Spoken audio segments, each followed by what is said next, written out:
Lemanaw an bɛ aw fo ka koɲuman da aw ka don o don timinandiya kosɔn aw minnu tɛ sɛgɛn n'aw tɛ ɲinɛ k'an lajɛ Lidi Media sanfɛ walasa k'aw kunnafoniya k'aw ma k'aw dan se dɔgɔkun kibaruw kɛnɛ kan. Bi kibaru kumabaw la i b'a ye k'a fɔ an bɛna taa tɔn ka seereya dɔ sɔrɔ mɔgɔ faga minnu bɛ senna yen nɔ jatigɛwalikɛlaw fɛ. An bɛna ɲɛfɔli dɔw sɔrɔ ko taabolow kan. Narakaw ka sira seginna ka minɛ ko kura jatigɛwalikɛlaw fɛ. Sira datugura taa ni ka seginw fana gɛlɛyara. An bɛna laseli wɛrɛw fara olu kan k'o kɛ ko garisɛgɛ di dɔgɔkun kibaruw kɛnɛ kan. Jamanaw an bɛ aw fo ko kura ko aw dan se an ka dɔgɔkun kibaruw kɛnɛ kan. Lakanabaliya taabolo la tɔn kan. I b'a ye k'a fɔ ko a bɛ waati dɔ bɔ binganiw bɛ kɛ yen nɔ ka ɲɛsin sigidala mɔgɔw ma. Mɔgɔ kelen kelenw k'u minɛ ka kila ka n'u ni kɛnɛ karaba jama ɲɛna bɛɛ da la o baaraw bɛ to ka kɛ. U ka busiw ka ɲɛmɔgɔ ni kɛnɛ karaba dɔgɔkun laban tɛmɛnen ninnu na. I b'a ye k'a fɔ a kɛra dusuma kasayaba ye. An ka nin seereya lamɛn min y'a kanu ka tɔgɔ to gindo la tɔn kan. A kɛra cogoya min na dusutɛrɛ waati u nana sɔrɔ en plein place publique la a femme yɛrɛ fɛ ɲɛna o y'a sɔrɔ parce que olu filɛ c'est-à-dire il suffit que fɛn dɔ ka tɛmɛ u ni ɲɔgɔn cɛ ou bien dɔ ka taa fɛn dɔ fɔ i kan c'est-à-dire ɲininkali t'a la olu bɛna dɔrɔn k'i exécuter u tɛmɛ quoi. Bon tɔn ka actuellement nin tɛ siɲɛ fɔlɔ ye parce que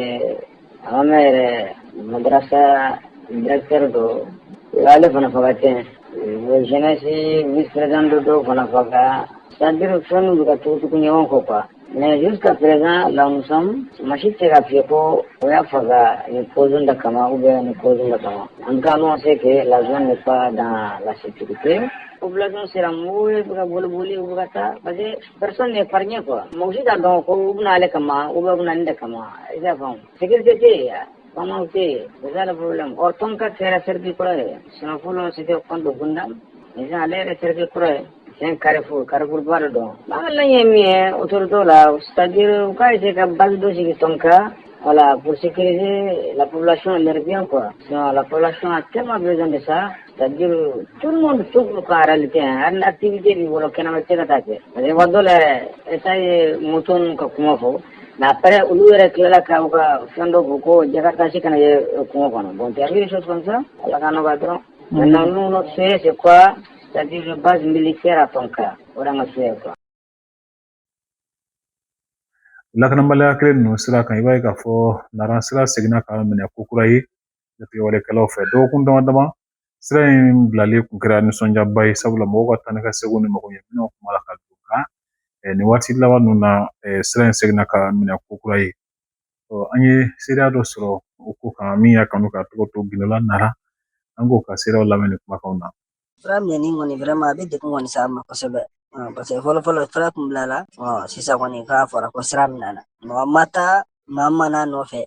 olu kow ye ko minnu bɛ an degun kosɛbɛ parce que ni sira tɛ dugu min na an ka cɛ hɛrɛ tɛ yen dɛ parce que adamaden mana kɛ cogo o cogo n'i ka dunta n'i ka balo n'i ka fɛn bɛɛ bɛ taa ni fɛn min ye ni o fɛn ma sɔrɔ a bɛ se ka gɛlɛya caman de lase dugu ma nara ye gɛlɛya caman de sɔrɔ ala ni sirabaliya in kɔ. Donc an kɔni vraiment an ka laɲini ye min ye vraiment hali bi lalle an bɛ dugawu de kɛ sirako in a ka se ka labila a ka k'a kɛcogo la o de ka d'an ye kosɛbɛ n'o tɛ gɛlɛya bɛ narakaw kan dɛ gɛlɛya bɛ narakaw kan kosɛbɛ yɛrɛ de adamaden mana kɛ cogo o cogo n'a fɔra ko i ka balo i mago bɛ fɛn fɛn na k'o bɛ na n'o ma sɔrɔ a bɛ kɛ gɛlɛya ye dɛ o problème kɔni banna tiɲɛ yɛrɛ yɛrɛ la a ka d'an ye vraiment sira ka se ka labila. Sirabakan kasara dɔ kɛra dɔgɔkun laban in na fana Banɲagara maa minnu bɔr'u sigiyɔrɔ la ka sababu kɛ kɛlɛ ye Burukina olu ka taamakulu dɔ de kun don mɔgɔw tun bɛ mobili in kɔnɔ ka fara mɔgɔw bolofɛnw kan mobili kɔni sera dingɛn dɔw fɛngɛtɔ la mobilibolila fɛ mobili yarala ka bin mɔgɔ caman kɔni juguna ko la a bɛ se fɔ mɔgɔ 87 bɔɲɔgɔnko ma minnu jogira a jira fana k'a fɔ ko minnu ni tora ko da fɛ u bɛ se mɔgɔ 7 bɔɲɔgɔnko ma baaraw kɔni sabatira kosɛbɛ walasa min b'a to mɔgɔ joginw bɛ se ka furakɛ cogo min na Usumana Arama ale ye sifin ɲɛmɔgɔ ye Banɲagara a ye seereya min d'an ma nin kuma kɔnɔ an k'olu lamɛn. En tout cas, 14 juillet 2026, tilegan fɛ 13h ni 14h cɛ ne ye nɛgɛjurusira dɔ ye n wele ko ale tɛmɛtɔ la sisan paro ni sɔngɔbiya ni ɲɔgɔn cɛ a ye accident dɔ ye parce que camion dɔ de kɛmɛ ka i dafiri mɔgɔw b'a kɔnɔ ko dɔw yɛrɛ ma taga bɔ a kɔnɔ. Donc ne kɛlen ka o kunnafoli sɔrɔ n ye protection civile directeur mun bɛ Bayangara yan nɔ n y'o wele ka kunnafoli d'u ma o fana ye a ka mɔgɔw bɔ joona joona k'u teliya ka se kɛnɛ kan. O selen kɛnɛ kan vraiment u ye minnu joginna u y'u ta joona joona k'u senfa n'u ye Bayangara dɔgɔtɔrɔso la. Donc sɔgɔmada in na an ka vraiment fanganatigiw ni autorités bɔra ka taa foli kɛ ani k'u ɲɛda banabaatɔ minnu bɛ yen ani k'u ka dɛmɛ ta ka sin u ma. Donc mun ye médecin chef ka représentant ye intérim ale y'a yira k'a fɔ ko mɔgɔ joginnen mun nana fɛ yen kunun o tun ye mɔgɔ 87. Donc o mɔgɔ 87 in na dɔw tanyana mɔgɔ tanyalen bi o bɛ taa mɔgɔ 7 ɲɔgɔn na. Donc dɔw tanyana Bayangara dɔgɔtɔrɔso la dɔw yɛrɛ tanyana Sevare Dalsumune Dolo la. En tout cas ko in kɛlen mun ye Médecins Sans Frontières ani HCR olu y'u ka vraiment baarakɛlaw caman bila ka na fara an ka dɔgɔtɔrɔw kan walasa ko in bɛ se ka nɔgɔya cogo min na. Donc u y'u jɔyɔrɔ fa kosɛbɛ u ye furakɛliw kɛ wa u ye minnu kan ka évacuer ka taa Sevare u y'o prise en charge caman ta. Donc an bɛ mun fɔ dɔrɔn nin ko in vraiment bɛɛ y'i jɔyɔrɔ fa la surtout administration y'a bɛɛ coordonné jeunesse mɔgɔw bɔra fana. Donc mun ye directeur régional de la protection civile ale y'a yira k'a fɔ siraba kasara bɛ caya RN15 kan ka sababu kɛ dingɛni minnu bɛ siraba kan n'a bɛ fɔ a ma nid de poule. Donc vraiment fo olu ka boucher n'o tɛ vraiment a bɛ kɛ sababu ye maa caman bɛ yen u bɛ sira bila k'a fɔ k'u b'o dingɛni ninnu éviter. Ale yɛrɛ ka kɔrɔfɔ la a y'a jira k'a fɔ nin ye accident sabaliya de ye mun fɔra ale ɲɛna ka sababu kɛ nin fɛn ninnu ye. Donc voilà un peu n bɛ se ka mun fɔ aw ɲɛna. À vrai dire hôpital ma débordé ka se o niveau ma mais seulement soins spécialisés dɔw bɛ yen olu tɛ sɔrɔ Bayangara CSRF la o mɔgɔw de évacuera ka taa Suminɛdolo la Sevare. Donc a ma débordé vraiment jusqu'à ce que ko ma se ka dɔw ta en charge. Non, o ma kɛ. Mais par contre minnu tanyana morgue vraiment problème kun bɛ yen parce que carburant ko de don wa morgue kɔni kun tɛ ka fonctionner mais u sera ka u taa n'u ye Seyidu Nantume o ka misiri morgue.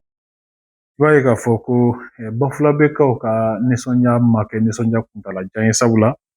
u ka bagi kun dilanna min bɛ batigɛ nɔgɔya mobiliw bolo kosɛbɛ.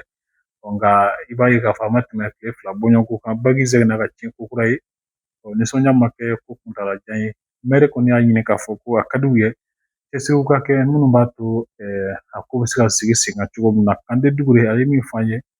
nɛgɛjuru fɛ an k'o lamɛn nin kumakanw na. Ni ko gɛlɛn bɛ Bafulabe tɔgɔ labɔlen bi kosɛbɛ kosɛbɛ jamana in kɔnɔ ani jamana in kɔ kan o ye Bafulabe batigɛ ko ye. Batigɛ ko parce que Kayi sira ka bɔ Kayi ka tɛmɛ ni Diɲɛma ye ka taa Bamakɔ sira a bi ko jɔra. Alors mobili bɛɛ y'i rabattu compagnie bɛɛ y'i rabattu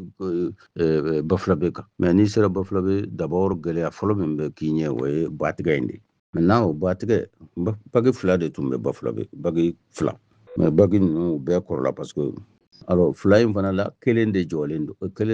don kelen tun bɛ marche la kelen min tun fana bɛ marche la jirɔkulun u ye moteur de kɛ jirɔkulun na o de bɛ a sama ka taa o de b'a sama ka sigi o de bɛ baara bɛɛ kɛ baginin kelen. Bon gɛlɛya bonyana o waati la k'o fara mobiliw bolili caya kan ni hadamadenw caya bada la ayiwa an ye gɛlɛya caman sɔrɔ a kɔnɔ. Il a fallu que ka taa population ma ka bila an ka autorités ma dɔgɔtɔrɔw an ka préfets an ka gendarmew sɔrɔdasiw ayiwa maires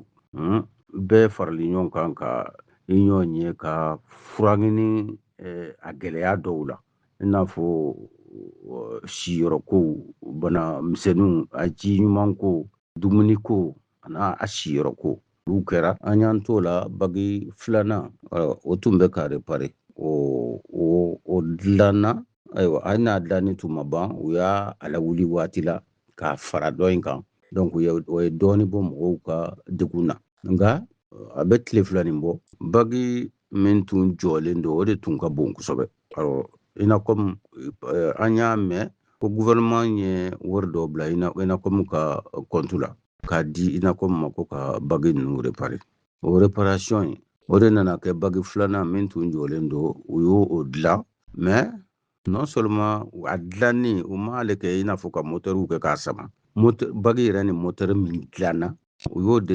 réparer o kɛ bagi na bon anw yɛrɛ kɔni tun y'a jateminɛ k'a fɔ o bɛ kɛ lafiyaba ye a ye dɔ kɛ taa ni ka segi la a waati kɔnɔ bagi fila de bɛ marché an tun lafiyara kosɛbɛ kosɛbɛ yɛrɛ parce que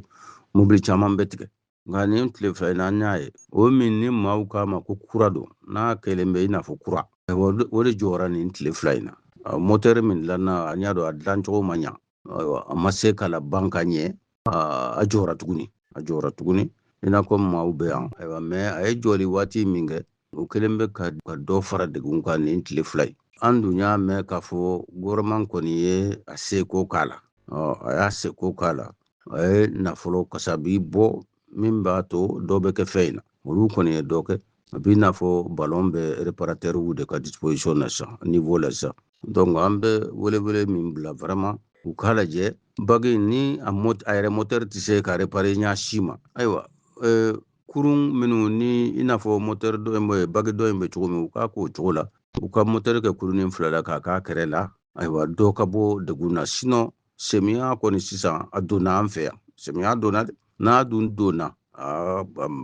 ko ma nɔgɔ u ka fɛɛrɛ kɛ ka ɲɛ sɔrɔ nin ko in ma ni moteur in kɔni tɛ se a yɛrɛ moteur tɛ se ka dilan u ka moteur kɛ kurun na baara ka kɛ n'o tɛ n'a continuera tan dɔ bɛ fara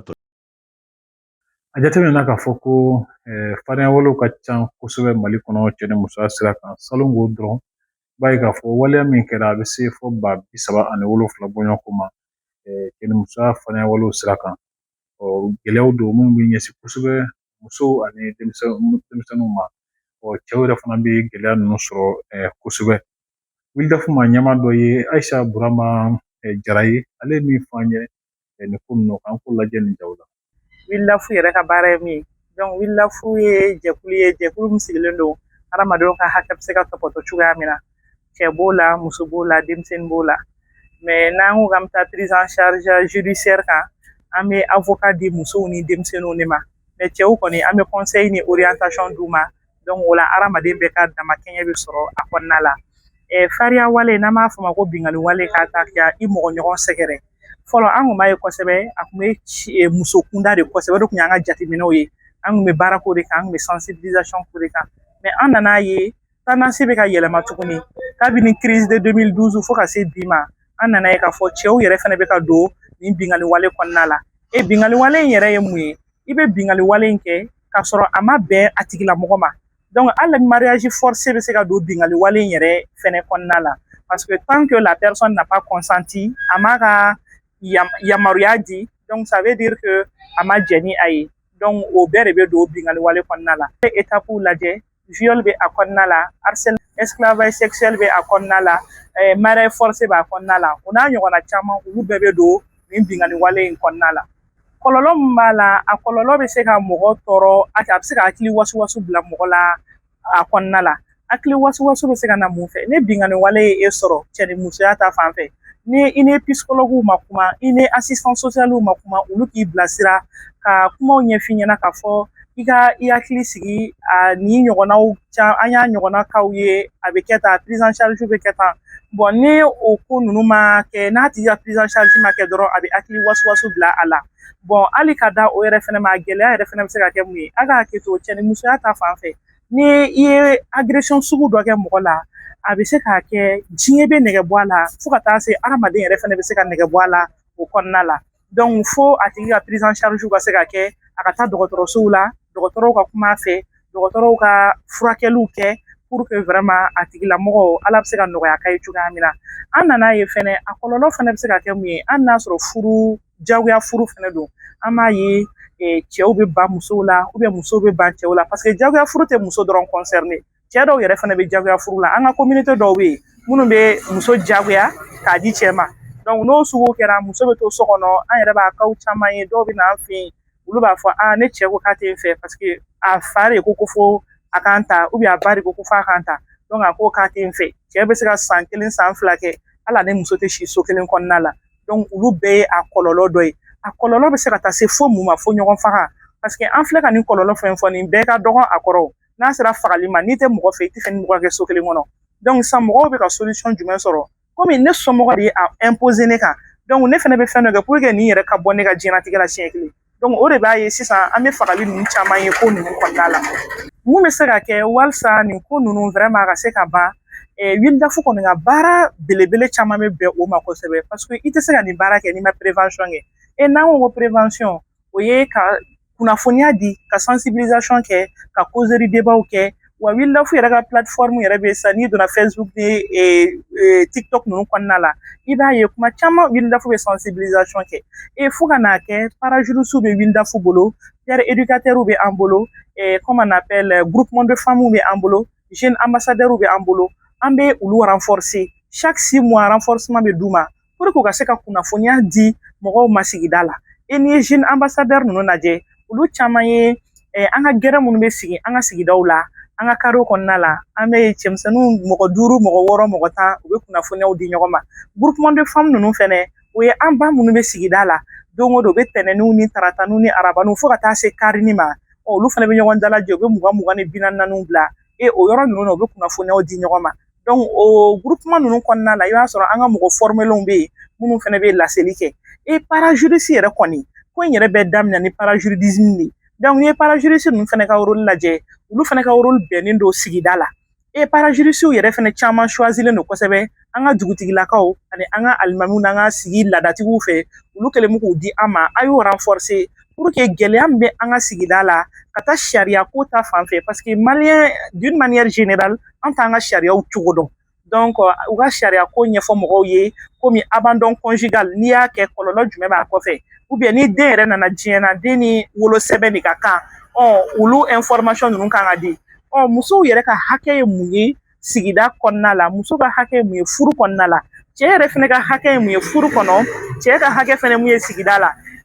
bangebaga fɛnɛ ka hakɛ ye mun ye a den kan donc an b'o bɛɛ de kunnafoniya di an b'o di wa parajurisiw fɛnɛ bɛ olu fɛnɛ ka rôle bɛnnen don ma quand on parle de parajuriste ça ne veut pas dire que tu es juriste bɛɛ bɛ se ka kɛ parajuriste ye il suffit i ka formation sɔrɔ anw ka formation d'i ma an n'an ka ONG tɔ minnu bɛ baara kɛ ɲɔgɔn fɛ du moins que n'i y'o formation sɔrɔ donc e bɛ se ka don parajuridisme formation kɔnɔ i bɛ kunnafoniya di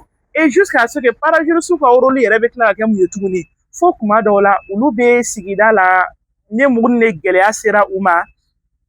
olu b'u lase comme on appelle tribunaliw la u bɛ bila u ɲɛ k'u bilasira tribunali bɛ kɛ tan ne i bɛ taa nin fɛ i bɛ taa nin fɛ donc o bɛɛ bɛ don u ka fɛnw kɔnɔna la an b'o bɛɛ de formation di an ka acteur ni an ka actrice ninnu fɛnɛ ma. Jamana ne bɛ dan sigi bi dɔgɔkun kibaruw la an bɛ y'aw fo aw ka don o don timinandiya kosɔn wala ka waati wɛrɛ yira an na.